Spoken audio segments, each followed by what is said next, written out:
작은 시작, 위대한 결말. 겨자씨와 누룩 비유. 마태복음 13장 31절에서 33절 말씀입니다.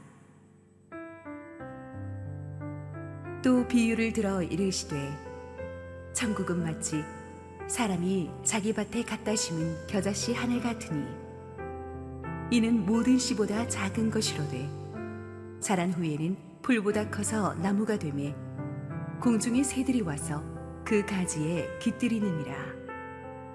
또 비유로 말씀하시되, 천국은 마치 여자가 가루 서말 속에 갖다 넣어 전부 부풀게 한 누룩과 같으니라. 할렐루야. 우리 하나님께 감사와 영광의 박수 올려드리겠습니다. 우리 기쁜 성탄주일, 우리 실시간 현장 예배에 참석하신 모든 성도님들과 오늘 처음 교회를 나오신 모든 VIP 분들, 그리고 실시간 온라인 생방송으로 함께하고 계신 국내 모든 우리 새로운 교회 예배를 사랑하는 성도님들에게 하나님의 크신 은혜와 축복이 넘치도록 있기를 축원합니다. 우리 함께 기도하시고 하나님 말씀 보겠습니다. 하나님 은혜를 감사합니다. 이 기쁜 성탄절에 하나님께서 예비하신 축복의 말씀을 주시옵소서.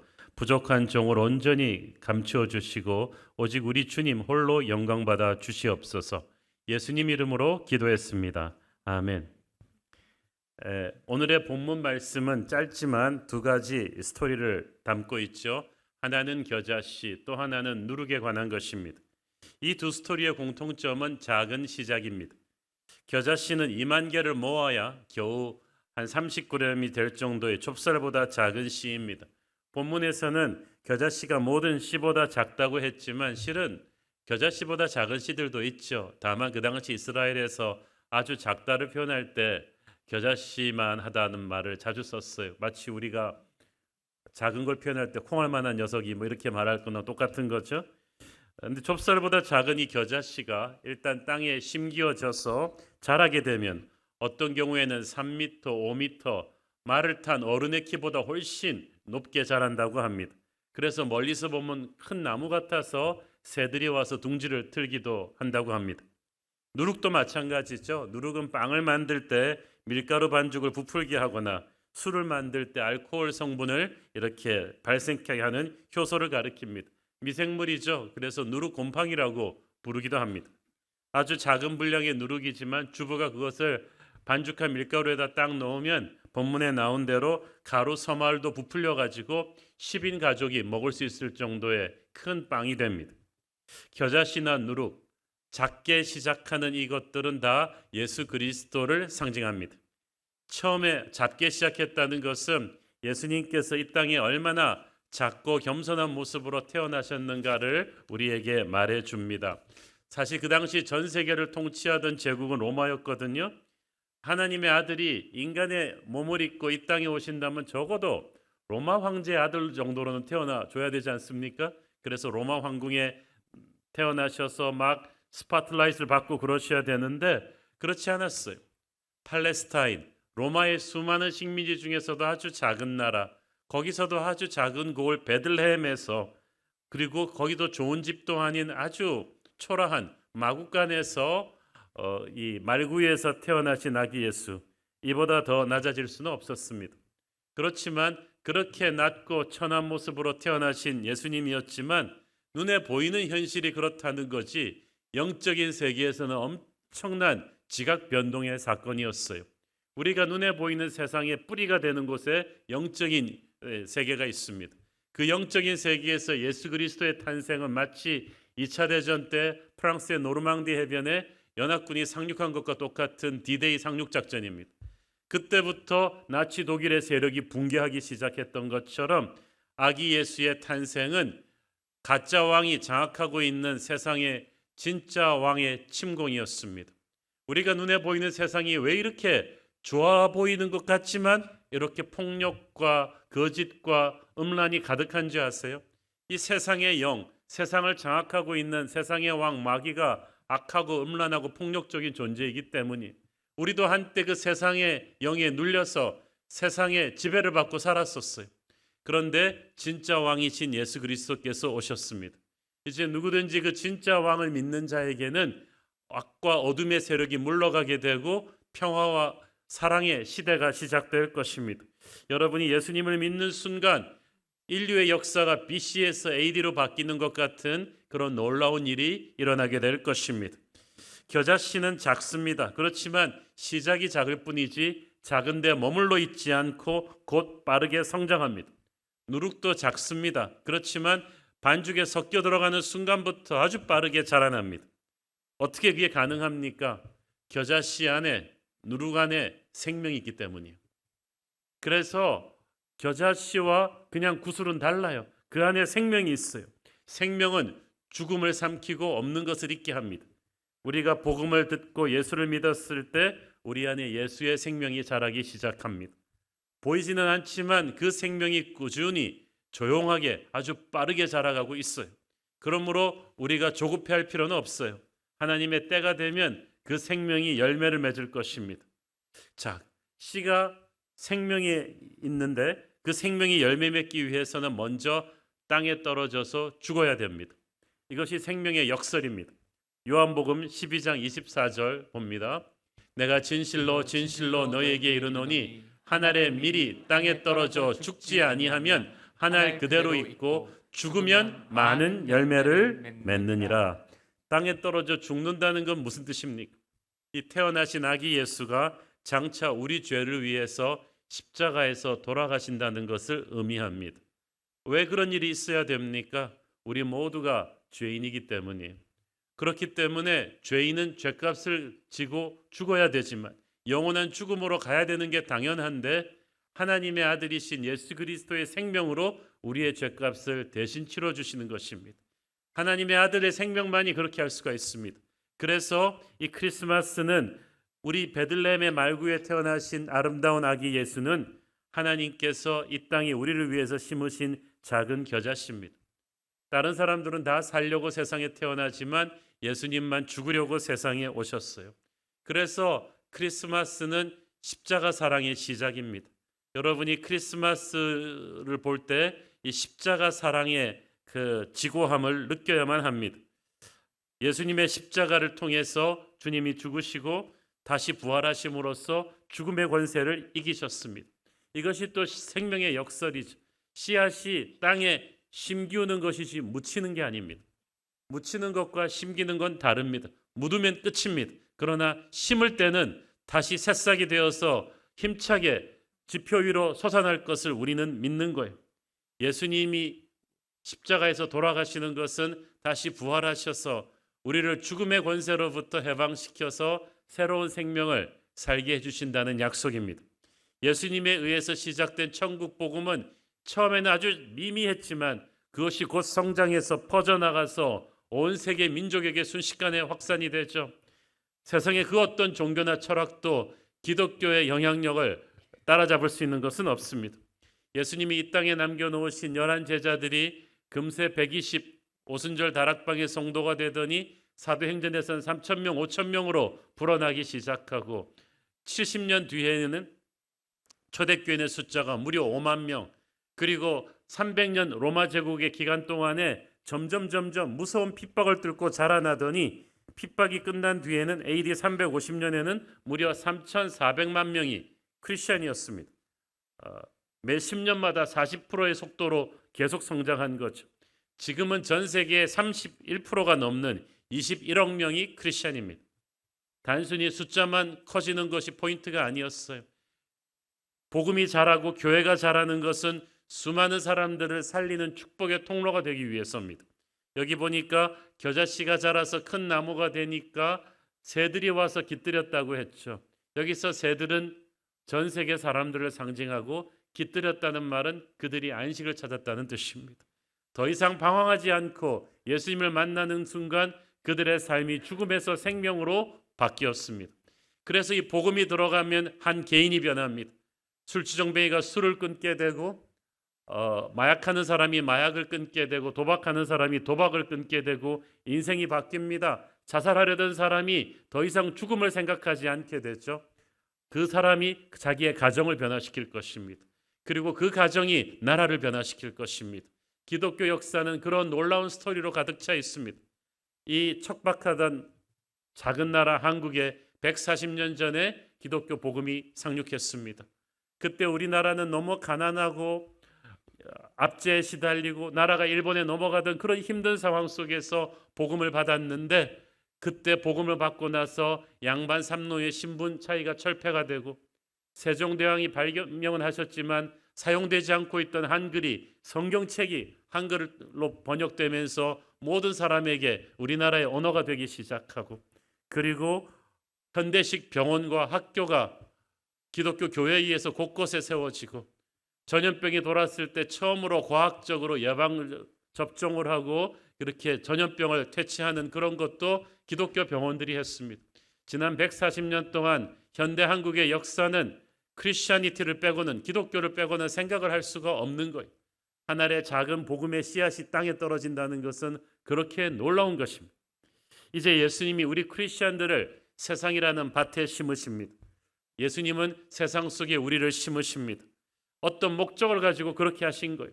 그래서 예수님이 여러분을 어떤 직장으로 보냈다, 어떤 지역으로 이사 보냈다, 어떤 가정에서 여러분이 처음 예수 믿었다, 그것은 예수님이 여러분을 그곳에 심으신 것입니다. 여러분을 통해서 예수님이 그곳으로 번져나가기 시작할 것입니다.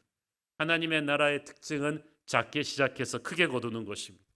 그런데 세상 사람들은 이상하게 자꾸 큰 것의 환상에 사로잡혀 있어요. 아이들한테 우리는 큰 꿈을 가져라, 큰 사람이 되라고 막 푸시하죠. 그러다 보니까 애들이 큰 사고로 막 칩니다. 하지만 하나님은 작은 것에서부터 시작하십니다. 기독교는 세상의 눈으로 보기에는 볼품없는 사람들에 의해서, 가난하고 병들고 낮은 자들에 의해서 시작되었어요. 그러나 그들이 로마 제국을 변화시키고 세상을 변화시켰습니다. 예수님의 복음을 받는 순간 우리는 더 이상 낮은 자가 아닙니다. 우리는 더 이상 약한 자가 아닙니다. 예수님의 복음이 우리 안에서 생명이 되어 성장하기 때문입니다. 그래서 예수님을 믿고 변한 사람은 놀라운 인생을 살게 될 것입니다.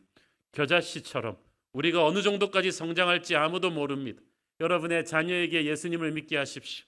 그 아이의 인생은 요셉처럼 부모도 생각하지 못하는 놀라운 인생을 살게 될 것입니다. 그것은 우리의 야심이 아닙니다. 예수님의 기대입니다. 우리 안에 있는 예수의 생명이 우리를 바꿀 것입니다. 우리의 자녀를 바꿀 것입니다. 가정을 바꿀 것이고 국가를 바꿀 것입니다. 우리 안에 있는 예수의 생명은 누룩이 밀가루 반죽을 변화시키듯이 주변 환경을 조용히 변화시키는 힘이에요. 여러분, 진짜 파워풀한 변화는 조용히 합니다. 우리는 빨간 그 끈 딱 들여매고 거리를 점검하면서 농성하는 그런 방법으로 세상을 바꾸지 않습니다. 우리가 들어가서 존재하는 것만으로 세상을 바꾸는 거룩한 힘이 있어요. 옛날에 영국 옥스퍼드 대학교에 성자처럼 산 한 젊은 여대생이 있었다고 합니다. 그녀는 26살의 젊은 나이에 하늘나라로 갔지만 정말 기도의 사람이었다고 해요. 이분이 지나가면 음담패설하던 동료 대학생들이 그냥 침묵하고 얼어붙을 정도의 그 거룩한 어떤 힘이 있었다고 합니다. 기도의 영이 얼마나 충만하든지 주변 사람들이 그분 옆에 있기만 해도 그 아우라에 압도되었다고 하죠. 그녀가 죽었을 때 수첩이 나왔는데 400명이 넘는 선교사들을 위해서 기도하던 중보기도 수첩이 있었다고 합니다. 그녀는 26살에 짧은 생애를 살았지만 그녀로 인해서 옥스퍼드 대학교가 경건하게 변하는 파워가 있었다고 하죠. 우리 크리스천이 그렇습니다. 작은 숫자라 할지라도 우리는 그곳을 변화시키는 하늘나라의 겨자씨와도 같은 힘이 있는 거예요. 그래서 우리는 사회 곳곳에 들어가서 존재해야 되는 거예요. 겨자씨가 진열대에 가만히 있어서는 아무 일도 못합니다. 땅에 떨어져서 썩어야 돼요. 누룩도 마찬가지죠. 밀가루 반죽과 접촉을 해야 되지 않습니까? 그래서 우리는 세상으로부터 도피하지 않습니다. 불교는 속세를 떠나라고 하지만 기독교는 세상이 더러우면 더러울수록 세상 속으로 들어가서 예수님의 복음을 전하라고 합니다. 예수님의 말씀대로 살라고 합니다. 그러면 가정이 바뀔 것이고 사회가 바뀔 것이고 나라가 바뀔 것이고 역사를 바꿀 것이라고 합니다. 그리고 기독교 2000년의 역사는 그것을 증명하고 있습니다.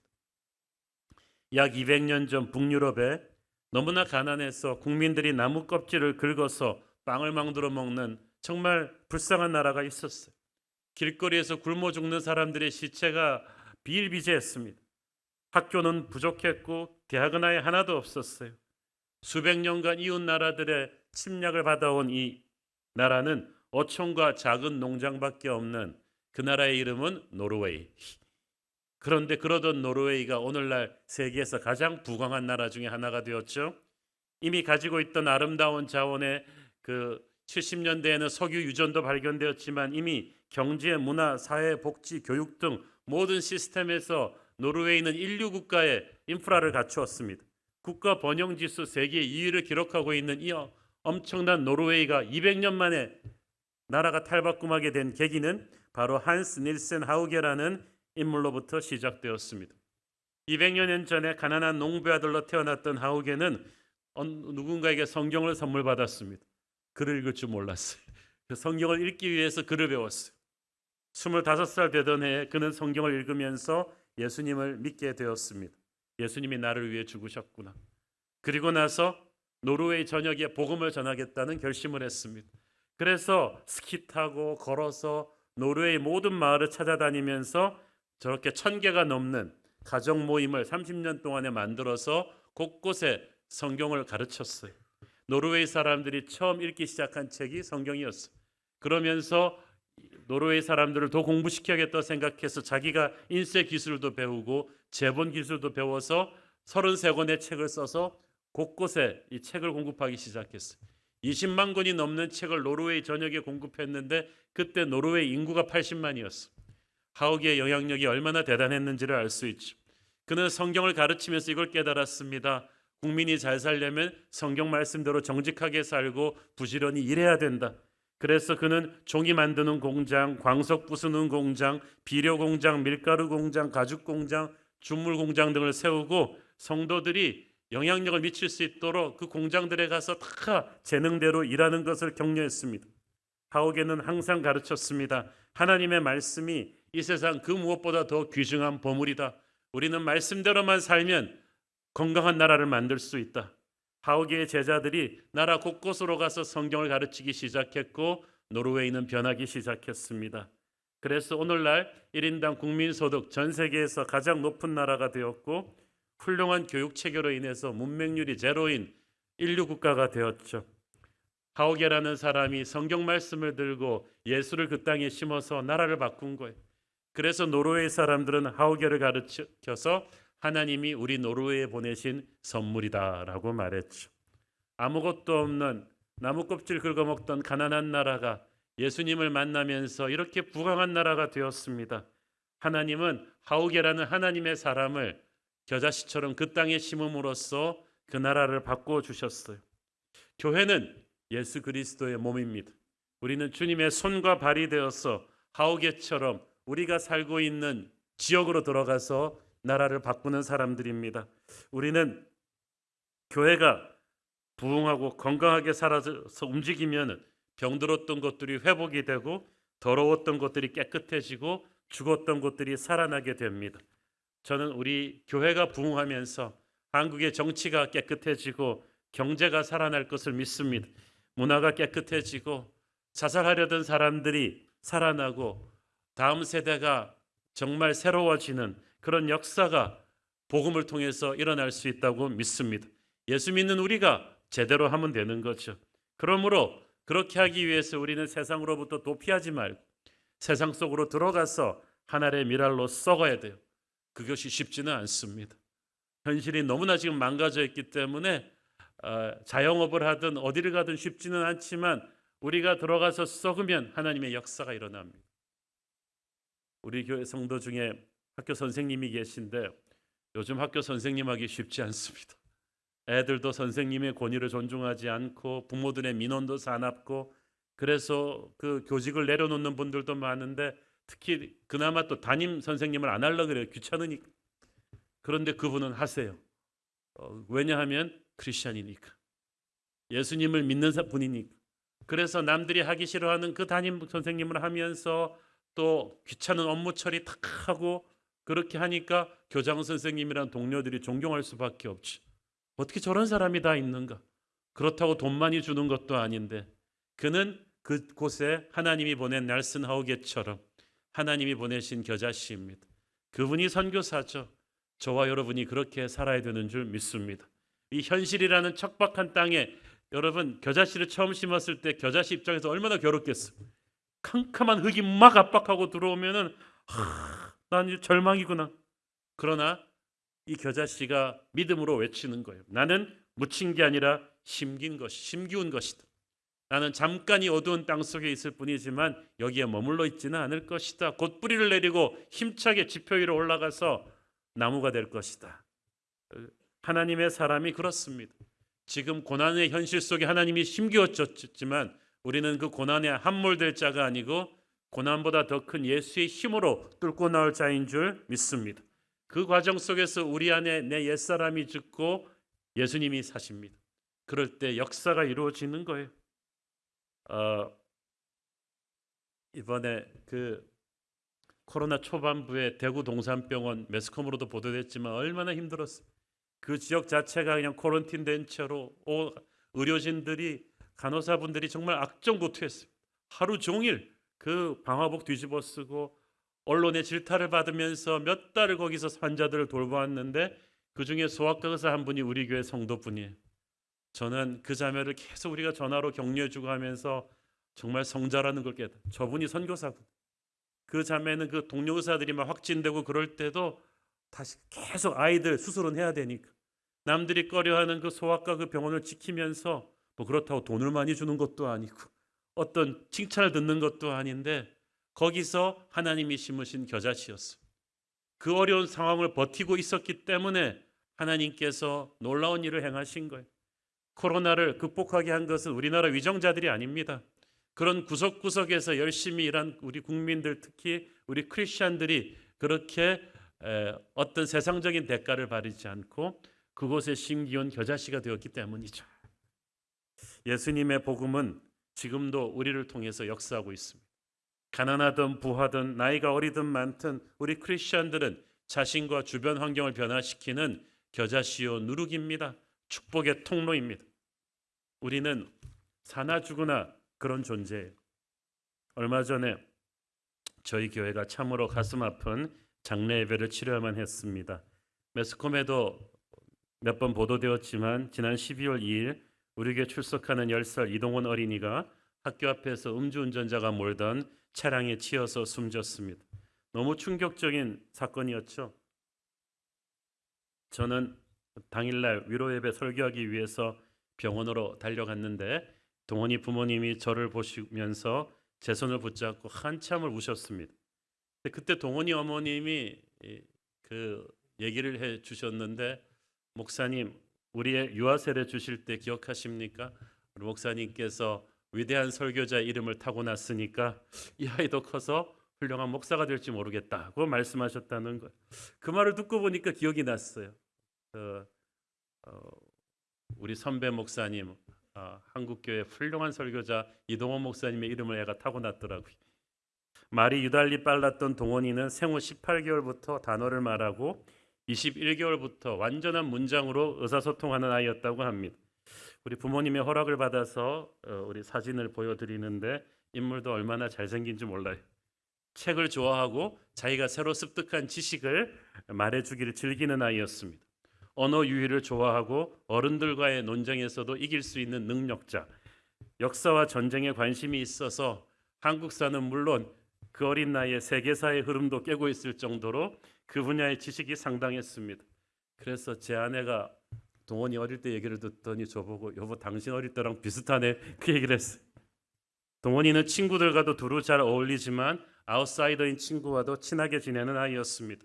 성경에 대해서도 박식했고 늘 주일학교 예배 시간에 얼마나 모범적으로 참여하는지 이렇게 선생님과 전도사님들에게 용기를 주는 아이였다고 합니다. 그래서 뉴젠 예배 우리 교회 자료 사진에 굉장히 동원이 사진이 많이 담겨 있었어요.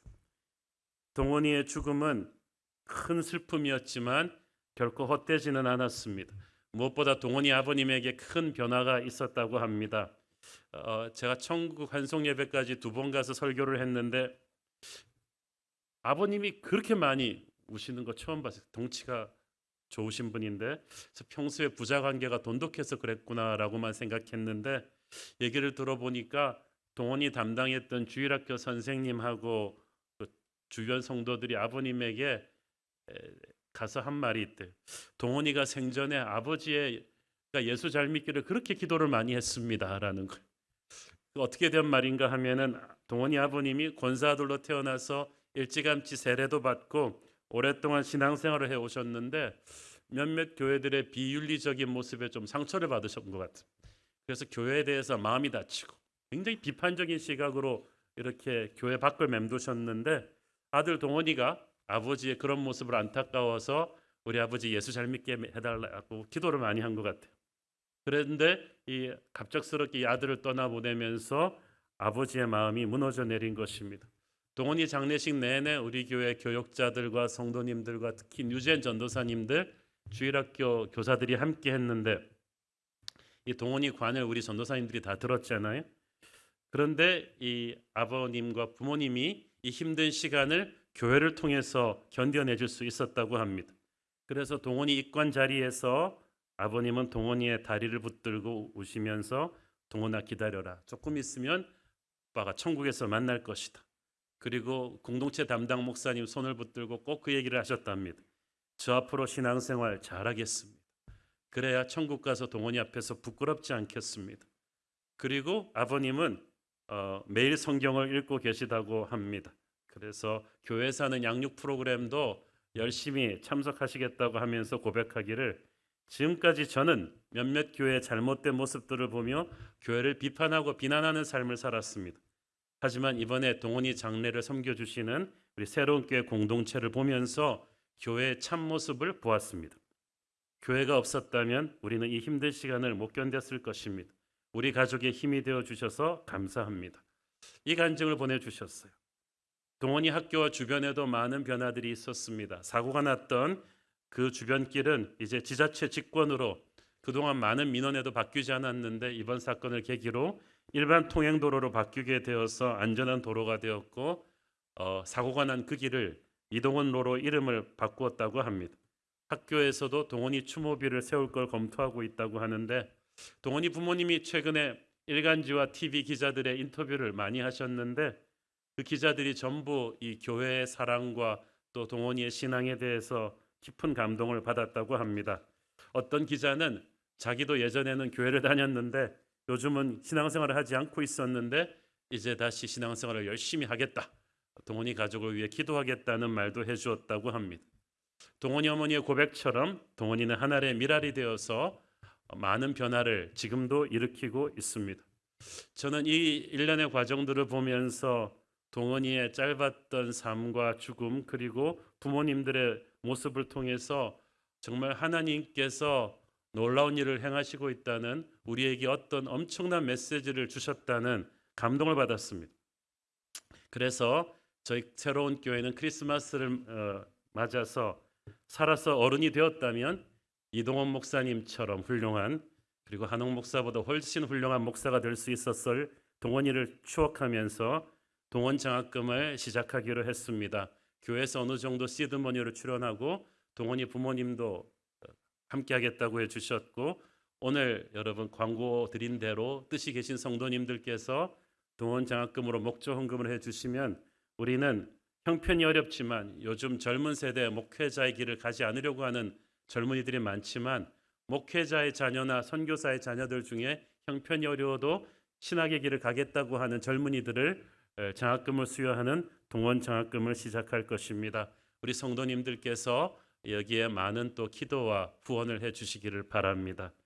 동원이는 어리지만 복음에 대한 확신이 분명했습니다. 7살 때 동원이가 주일학교 선생님한테 이렇게 말했다고 합니다. 선생님, 복음은 하나님이 죽으셔서 우리가 살게 된 것이에요.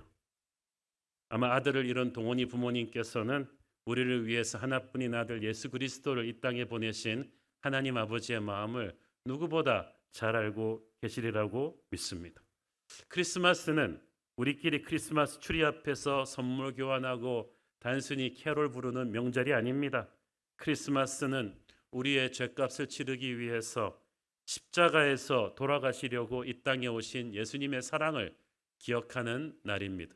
우리도 자식 키우는 사람들인데 우리 자식 귀한 것을 너무나 잘 아는데 하나님께서는 얼마나 자신의 아들 예수 그리스도를 사랑하셨겠습니까? 그러나 그 예수님을 우리를 위해서 십자가에 돌아가시게 한 그 사랑을 아직까지 모르시고 있는 분이 있다면 오늘 믿고 결단하시기를 바랍니다. 그리고 이미 예수님을 믿으시는 분들 그 사랑을 당연시 여기지 말기를 바랍니다. 그리고 여러분 그 예수님을 전하십시오. 특별히 다음 세대 젊은이들에게 어린이들에게 전합시다. 이번 사건은 우리 뉴젠 1000명이 넘는 우리 뉴젠 주일학교 아이들을 가르치는 선생님들에게 전도사님들에게 큰 울림을 주었습니다. 일부 예배 끝나고 한 여자분이 막 울면서 제 손을 잡으면서 목사님 제가 동원이 주일학교 선생님이었습니다. 저 너무 가슴이 아파서 주일학교 선생님 그만하려고 했는데 그러면서 울먹울먹 하셔서 제가 열심히 기도해 드렸더니 다시 하겠습니다.